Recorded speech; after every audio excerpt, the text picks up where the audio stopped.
ছোট্ট সোনা দাদু ভাই আর দিদু ভাই, তোমাদের আজকে একটা বেশ মজার গল্প বলছি, শোনো তো ভালো করে। গল্পটার নাম হচ্ছে এক বুড়ি আর ডাক্তার। এক গ্রামে এক বুড়ি থাকতো। তার তিন কুলে কেউ ছিল না, তবে তার টাকা পয়সার কোনো অভাব ছিল না। বাড়িতে সে একাই থাকতো বটে, তবে সে বাড়িতে নানান রকম দামি দামি জিনিস ছিল। গ্রামের লোকেরাই মোটামুটি তার খোঁজ খবর রাখতো। সবাই না বুড়িকে খুব ভালোবাসতো। তবে এই বুড়ি কিন্তু নিজের কাজকর্ম সব নিজেই করতে ভালোবাসতো। নেহাত অসুবিধে না পড়লে সে কারো সাহায্য নিত না। এইভাবেই তার বেশ দিন কেটে যাচ্ছিল। একবার এইভাবেই চলতে চলতে সে বুড়ির হঠাৎ মনে হলো সে চোখে কম দেখছে। কয়েকদিন যেতেই দিব্যি বুঝতে পারল না, সে ঠিকই ভেবেছে। সে তো চোখে বেশ কম দেখছে। কেবল কম দেখছে না, সবই ঝাপসা দেখছে, যা প্রায় কিছুই দেখা যাচ্ছে না বলাই ভালো। বুড়ির মনে হলো আমি একা একা থাকি, চোখটা ভালো না লাগতে থাকলে তো বেজায় মুশকিল। যাই একবার চোখের ডাক্তার দেখিয়ে আসি।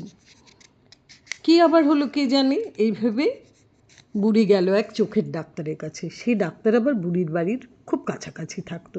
বুড়িকে সে খুব ভালোভাবে চিনত, আর সমস্ত খবর জানা ছিল ডাক্তারের। বুড়ি তো তার কাছে গিয়ে বলল, দেখো তো ডাক্তার, আমি মনে হচ্ছে চোখে কিছু দেখতে পাচ্ছি না, সবই কিরম ঘোলা ঘোলা আবছা আবছা দেখাচ্ছে। কেন এমন হলো গো, কিছুই তো বুঝতে পারছি না। ডাক্তার তখন হাসতে হাসতে বলল, কিচ্ছু চিন্তা নেই তোমার বুড়িমা, চোখের আর দোষ কী বলো, বয়সটা কত হলো তোমার সে খেয়াল আছে? তবে যাই হোক না কেন, আমার কাছে খুব ভালো ওষুধ আছে, তোমার চোখে দিয়ে দেবো, তুমি ভালো হয়ে যাবে। বুড়ি তো শুনে একটু খুশি হলো। সে ডাক্তারকে বলে, ঠিক বলছো তো বাবা, তবে দেখো যদি তুমি সত্যি করে আমার চোখ ভালো করে দিতে পারো, আমি যদি চোখে আবার আগের মতো দেখতে পাই, তাহলে তোমাকে আমি প্রচুর পুরস্কার দেব। কিন্তু যদি না হয়, তাহলে কিন্তু তুমি কিচ্ছু পাবে না, আমি একটা পয়সাও তোমাকে দেব না। এই বলে রাখলুম বাপু, পরে কিন্তু একদম কিচ্ছু বলতে পারবে না। এখন দেখো কি করতে পারো তুমি। ডাক্তার বুড়ির কথায় রাজি হলো। সে বুড়ির বাড়িতে গিয়েই কাজ করবে এরকম কথা হলো, কারণ বুড়ির তো কেউ নেই, কে আর তাকে নিয়ে যাবে রোজ রোজ। বুড়ির বাড়িতে প্রথম দিন গিয়েই ডাক্তার দেখলো তার বাড়িতে নানা রকম দামি দামি খেলনা, মূর্তি, ঘড়ি, এসব জিনিস রয়েছে। দেখেই তো ডাক্তারের খুব লোভ হলো। মনে হলো বুড়ি তো এখন চোখে কিছু দেখতে পাচ্ছে না, এই সুযোগে কিছু জিনিসপত্র হাতিয়ে নিলে কেমন হয়। সেরকম ভেবে মনে মনে কিছু মতলব আঁটল। বুড়ি কিছুই জানতে পারলো না। ডাক্তার বুড়িকে ডেকে বলল, শোনো বুড়িমা, তোমার চোখের অবস্থা দেখছি বেশ খারাপ, মনে হচ্ছে সেরে যাবে, তবে একটু সময় লাগবে কিন্তু। বুড়ি বলল, ঠিক আছে, সময় নিয়েই তুমি চিকিৎসা করো না বাপু, দেখা যাক কী আছে কপালে। ডাক্তার তো চিকিৎসা করতে রাজি হলো। সে প্রথম কয়েকদিন কিন্তু কোনো রকম ওষুধ না দিয়ে রেখে দিল। বুড়িকে বোঝায় চিকিৎসার ধরনই এরকম। তবে সে কিন্তু প্রতিদিন তার বাড়িতে আসে, আর বুড়িকে চোখ দেখার ছুতোয় একটা করে জিনিস নিয়ে বুড়ির বাড়ি থেকে পালিয়ে যায়। বুড়ি কিচ্ছু দেখতে পায় না, বুঝতেও পারে না। এমনি করে বেশ কিছুদিন হয়ে গেল। বুড়ির বাড়ি প্রায় ফাঁকা হয়ে গেল। বুড়ি তখন বলছে, কী গো ডাক্তার, আমি তো এতদিনে একটুও উন্নতি বুঝতে পারছি না, চোখটা আমার সারবে তো? ডাক্তার তাকে বলল, হ্যাঁ গো হ্যাঁ, চোখ তোমার একদম সেরে যাবে, তুমি সেই আগের মতো আবার সব কিছু পরিষ্কার করে দেখতে পাবে। এই বলে যখন ডাক্তারের প্রায় সব কটা জিনিস সরানো হয়ে গেছে, সে তখন কি করলো জানো, তখন বুড়িকে ওষুধ দিতে শুরু করলো। তার ওষুধ কিন্তু খুব ভালো ছিল। কয়েকদিনের মধ্যেই বুড়ি চোখে আবার একটু একটু করে দেখতে পেতে লাগলো। কিন্তু সে তখনই ডাক্তারকে কিছু বলল না। একেবারে যখন চোখ ঠিক হয়ে গেল, তখন সে একদম স্পষ্ট করে সব কিছু দেখতে পেল। কিন্তু ঘরের দিকে তাকিয়ে তার তো চক্ষু চড়ক গাছ, এ বাবা, ঘরের মধ্যে একটা জিনিসও তো দেখতে পাওয়া যাচ্ছে না।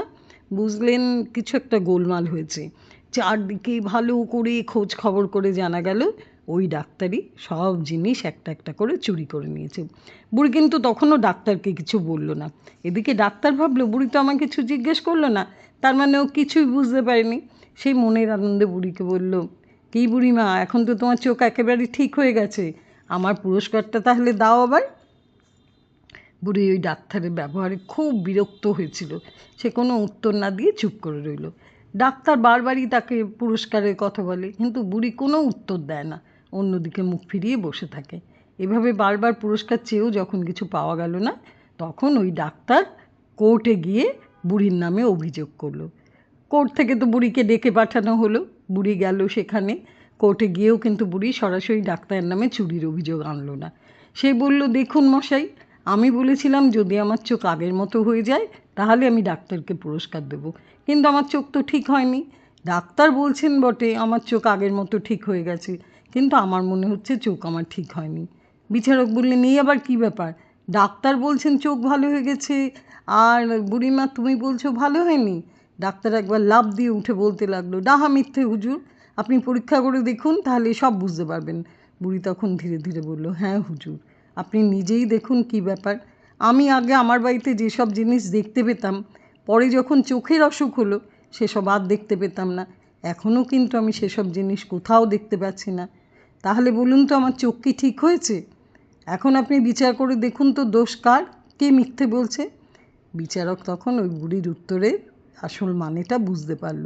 তারা তাকে হাসি মুখে বাহবা দিয়ে বিদায় দিলেন আর ওই ডাক্তারকে খুব রাগারাগি করে তাকে চুরির দায়ে জরিমানা করলেন। ব্যাপারটা কি বলো, যে যেমন লোক তার সঙ্গে তেমন ব্যবহারই করা উচিত। বুঝতে পারলে তো?